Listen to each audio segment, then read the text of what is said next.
morning and welcome to Retirement Tax Matters. I'm Adam Reed. It's Garrett Crawford, our CFP here. How you doing, Garrett? I'm doing pretty good today, Adam. Ready to talk insurance. Wow, I tell you what, nothing gets me out of bed. I told you this. We're trying to potty train a 3-year-old at night right now, so I didn't sleep much last night. But I actually woke up pretty well this morning. Normally it takes me a minute to get going, but it must have been in the back of my mind. I knew that I get to come to the office and talk insurance today. Yeah, it'll get you out of bed in the morning. Mm-hmm. But I'm looking forward to it. This should be a fun conversation. Yeah, I kind of cut my teeth in the insurance space before I kind of moved into financial advising and then over here. And it was funny, I used to always joke with people, hey, we'd talk life insurance. I'd say, hey, a fun date night idea is have a glass of wine, sit down, nice meal, and just talk about like what you would do if the other person died. Like, how'd you spend your money? Like, how would you do things? And just always a nice light topic for people to discuss over a dinner. So yeah, it's always fun. Yeah.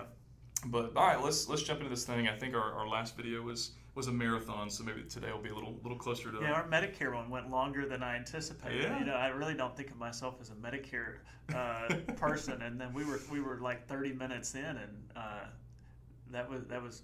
It's kind of like you uncover one thing and then it leads you to another, and you just kind of keep going. But it's okay. So insurance, I think most people when they hear insurance, there's probably an initial gut reaction of, oh, that stuff's a waste of time, or yeah, you got to have it, or probably a myriad of different things. And so one of the things that we hear in our industry is being sold insurance versus buying insurance, sold versus bought. And so kind of give me some insight to what your thoughts are when you think that, when you hear somebody who sold a policy versus somebody bought a policy. So, I would say like it's very interesting being a practicing financial planner, but one of the things I've learned through the years is to try to conquer my biases as a financial planner. Sure, it's good to believe in certain things. It's good to make recommendations when people are stuck. But I think one of the hallmarks of a good financial planner is helping people, and this is a kind of complicated phrase, but helping people do what they would want to do if they knew everything that I knew. Mm-hmm. And so that's a little tricky to follow, but my goal is not to get every one of my clients to believe exactly that I believe. Instead, they're going to come to me. Some clients are going to like insurance. Some people are going to be anti-insurance.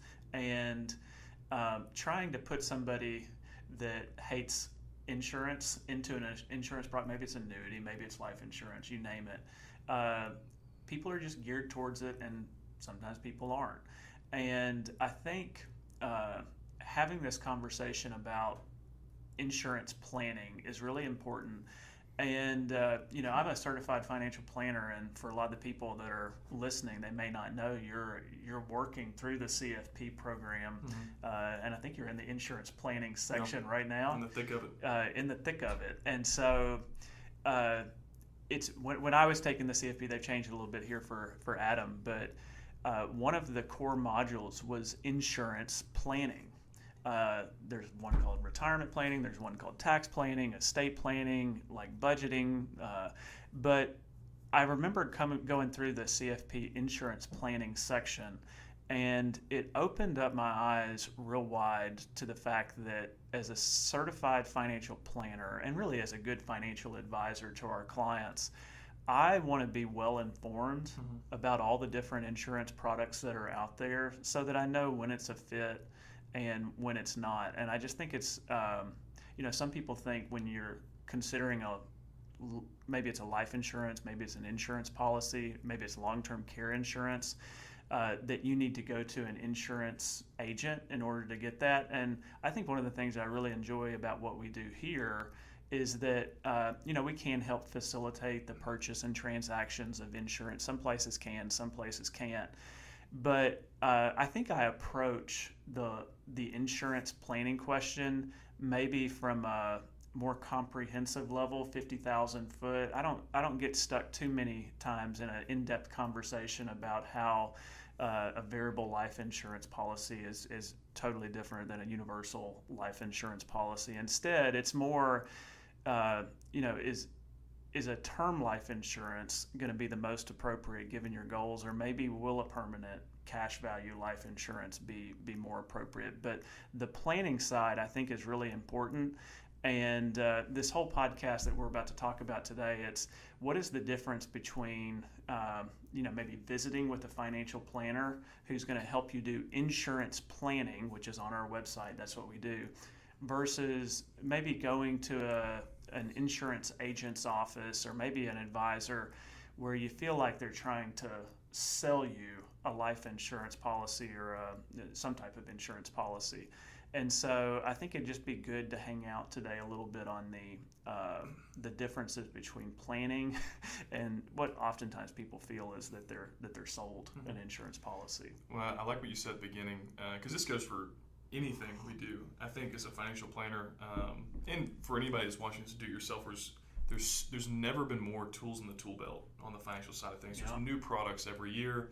There's things that have gone out of fashion that are coming back into fashion. Structured notes are something we utilize a lot, and apparently those were hot in like 2000 and kind of fell off, and now they're kind of the cool kid on the block again. And so there's so many things out there, but I think specifically with insurance, you mentioned you like to help people make the decision they'd want if they knew everything you knew. So what are some of the things that you wish clients would know or help clients to know, or you educate them on when they're thinking about the insurance space? I know it's a big question because we've got life insurance, annuities, long-term care insurance, but maybe just pick one of those and kind of camp out for a minute of just what your thoughts are when you think about risk mitigation and how you can serve people well in that space. Yeah, that's a great question. I wish people asked that more, honestly.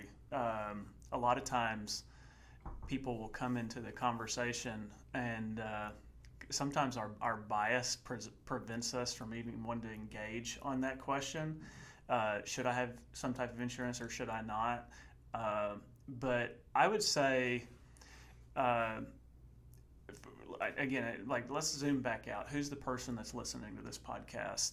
It's going to be somebody that's either getting close to retirement, they're thinking about retirement, maybe they're in retirement, and what we call high net worth, but usually high net worth means that your situation is a little bit different than maybe the friends that you run around with. Maybe you have more money saved, maybe you don't need as much as you have, but we're thinking about that person in the $2 million to $8 million range, and there's other groups of retirees that have more money, ultra high net worth. That's a different insurance planning conversation.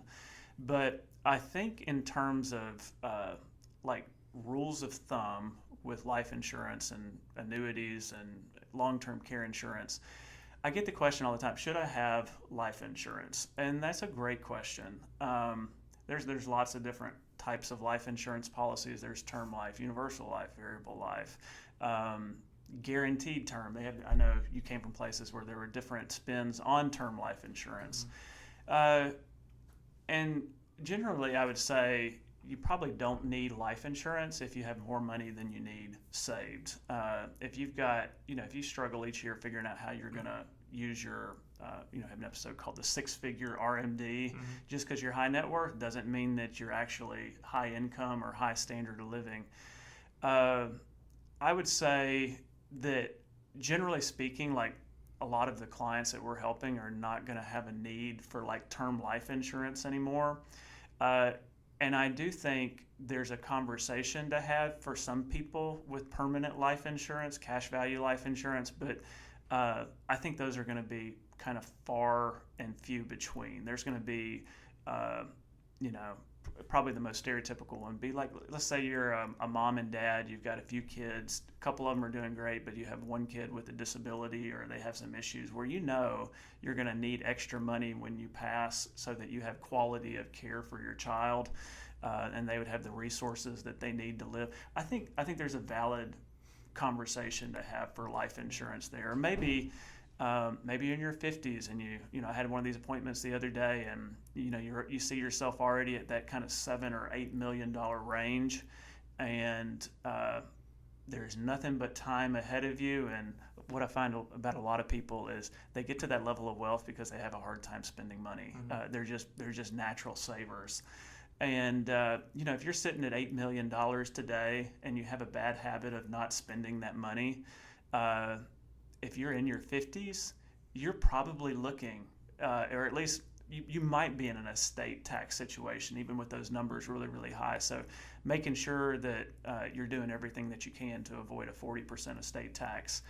And so I guess like to back out, like when I think about insurance planning, I think I would start off with somebody that's in this high net worth space. Let's do an inventory of all the different insurance policies that you own. And so we don't do this as much as I would like, and I'm not advocating that we go super deep on this, but I think it's important for people when they talk to their advisor like us, bring your car insurance in, bring your home insurance in, bring whatever life insurance policies that you have. If you have an annuity, anything that's with an insurance company, bring it in so that your financial advisor, your financial planner is aware of it. And I think your conversations that you're going to have about tax planning and whether you need it, you might find out that your advisor and you both agree this was something that you took out 4 or 5 years ago. And maybe it was a good decision then, but we see these time and time again every once in a while where maybe somebody's bought an annuity, maybe somebody's bought some life insurance, and then they kind of get like 10 years down the road and they're like, I'm paying for an income rider. I don't need this. It's kind of expensive. My life circumstances have changed. I'd rather just put it in the market and let it grow. I'm okay if it loses some money, but I think long term I'll come out ahead. And be willing to have a conversation about whether that's still a fit or not. And you might do something called a 1035 exchange of that life insurance or annuity into a different product that would be better off for you. So I would say the more conversations, the better. And I had one more little anecdote, and I've told you this before, but this is maybe not a huge deal, but I would even say anybody that's out there watching this, I remember one of my big takeaways from the CFP program was they'd always say if there was a question about umbrella policies, that was always the answer. So, I would say most of our high net worth people that are listening, do you have an umbrella policy? Have you ever thought about having one? They're not super expensive, but you should probably consider having an umbrella policy. And if you don't know what that is, maybe we'll do a whole episode on that in the future. But I would love it. On a rainy day under our umbrellas. Adam and I, we just joke a lot sometimes that whatever the issue is, the umbrella policy is always the covers answer. Everything. Yeah. No, I like that. Yeah, and I think it's just an interesting conversation as well because I think there's a lot of general rule of thumbs with like investing that make a lot of sense, but insurance, in my opinion, is so goals oriented. The person that's got $8 million in an IRA right now, their goal may be, hey, I don't have any kids, or maybe my kids are grown and one's a surgeon and one has a real estate empire over here, and I don't need to leave any of this. And maybe one is, hey, I can't spend all this. I lost my spouse. I'm on my own. There's no way I can spend all this. Maybe some permanent life insurance does make sense to get that to the next generation very efficiently. Kind of like for me, for example, I'm in my 20s, and so if there's a single guy, I've got a good buddy of mine. He's a single guy in his 20s. He just doesn't need a whole lot of life insurance right now. He rents. He owns his car outright. He just doesn't have anything on the balance sheet. I'm married with 3 kids and a mortgage. And I love my wife to death, but she has a Spanish degree. And if she was on her own tomorrow, it would probably be pretty tough. And so I have a lot of life insurance, a lot of term life insurance. And so because that's a really important to us, it's a priority for us to protect our family if something were to happen to me. Where this other guy, he's not doing anything wrong in life. He just doesn't have those same things he needs to protect. And so I think that's the important thing of if you have policies that you're needing to review or you're sitting down with an advisor or an insurance agent, ask the question like, why do I need this? Or why is this important to me? And if the answer is, I don't know why, then maybe pump the brakes. I'm not saying you shouldn't do it. Maybe you do have a blind spot. Maybe you need some more education on the topic. But if you don't know why you have something, that's probably a good little indicator that maybe I need to ask a few more questions or review this or get a second opinion. Because I've seen time and time and time again, people come in and say, hey, what does this do? Like, how does this work? It's shocking to me how many people will come into us with products they bought throughout the years and say, "What is this?" Yeah. And I'm like, "You put that much money into something? I have no, it happens." And yeah, so to kind of bring this full circle, and I look forward to diving into different insurance policies in the future. But usually, those people that come in and they say, you have a couple weeks ago, "Hey, here's what I got. I don't remember what it is or how it works." It's usually symptomatic of somebody being sold something. They bought something that they really didn't know that they needed, and somebody, maybe they went to a seminar, maybe they ended up going to an office, and they bought this policy, and actually it could actually be a great fit for them. In fact, the person that we were working with the other day came to a workshop. They brought in a annuity, had an income rider. They didn't even know that there was an income rider on it, and we were like, "Why don't you use this for income?" He was like, he just didn't know what he had. And I think for anybody that's listening, if I was out there, I would want to go through the process of insurance planning with a financial planner that saw my whole picture. They knew how much money I had in investments. They knew what was happening on my tax return. They understood the relationships that are going on with my family. They kind of know my long-term financial goals. And for a lot of people out there that do it themselves, you're going to know the answers to those questions. But oftentimes there can be blind spots that you haven't thought of, and I think that's the value of working with an advisor. But I think insurance planning takes into consideration all those multifaceted issues that you're working through, and it helps you cut through the wheat from the chaff of what is an appropriate insurance policy for you. And I think it's just it's a fun part of the financial planning process that some people can be jaded against because I just don't want another insurance policy. And I would challenge people that, like, I had a CFP class when I was getting certified many years ago, and the instructor made a comment, and I'll always remember it. And he said, many years ago I learned that life was more than term insurance and Roth IRAs. And I love term insurance. I love Roth IRAs. That's predominantly what I'm working with clients on. I would say term life insurance and Roth IRAs, 50-1 is what I'm working on with clients. But there is a wonderful place for having all the tools in your tool belt and working with somebody who is not income salary dependent on selling you that one product, and that's all they have access to. So I guess I would leave it at, I think insurance planning is really important. Yep. And reviewing and second opinions and learning when you don't need it and when you might need something else. Yeah. I think we'll kind of land the plane here, but planning for life to go right, but also having the correct things in place for when life goes wrong, and just make sure you're protected from those things, because that's the big bugaboo. A lot of the people we're talking to are high net worth. They're towards the end of that, so they've mitigated a lot of those risks, but there still is the long-term care insurance, some of those things, outliving your money, some of those things. And I think that's probably one of the biggest ones is sometimes people don't want to have that conversation. But I do think how you would pay for extended care in retirement, we talked about it last week on the Medicare episode, but that's uncomfortable for anybody. It doesn't matter how many millions you have in your IRA, you might not want to see that money go. All of it dwindle away to pay for extended care. What a great note to end this on. Hey, your retirement's derailed, you're stuck in assisted living. No, but it is important. It's important to have those conversations and plan around it. But that's what we're here for. We like to talk about these things and kind of educate on the good, the bad, the ugly, different tools that we have in our tool belt. And so this week, just talking a little bit about insurance. So yeah, sure. We appreciate you guys joining us. Check us out, YouTube, Spotify, Apple Music. Like, subscribe, follow, all the things. We appreciate you all joining us and hope you have a great rest of your day. I'm Adam Reed. This is Garrett Crawford. This is Retirement Tax Matters.